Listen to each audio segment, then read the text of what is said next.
The second Republican presidential debate next week will give Republican candidates another public chance to set themselves apart from the frontrunner Donald Trump. But here are the others who say they qualify: Ron DeSantis, Mike Pence, Vivek Ramaswamy, Tim Scott, Chris Christie, and Nikki Haley, who was in New Hampshire today discussing her economic plan.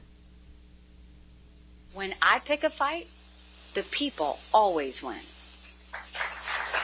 Nikki Haley is increasingly picking that fight in the Republican presidential race, trying to break through a crowded field. We need a leader who will stand up to Democrats and Republicans.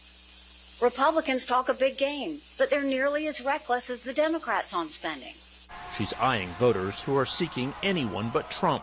As she unveiled her economic plan today in New Hampshire, she said Trump was no better than Democrats in the White House.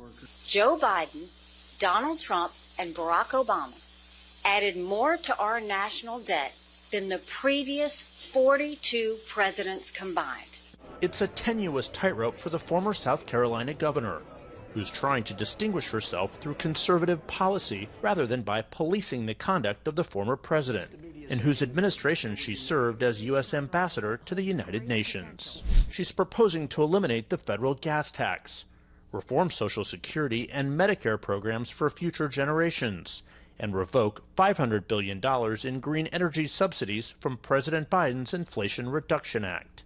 Entitlement spending is unsustainable. We need reform. The longer we wait, the harder it gets and the more painful it will be.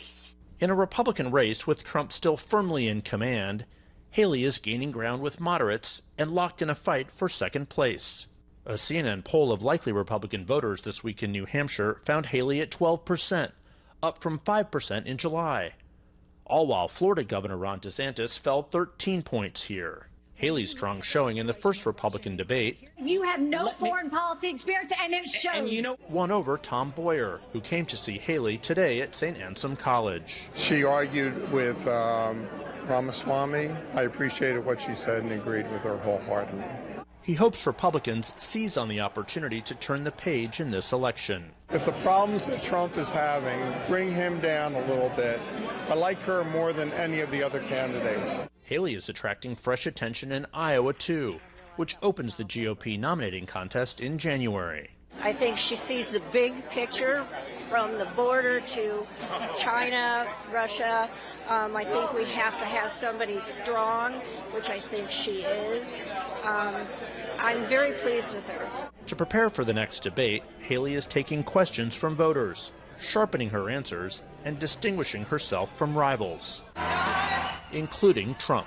Why should we care about Ukraine? You always have to have a president with moral clarity. Someone who knows the difference between right and wrong. Someone that knows the difference between good and evil.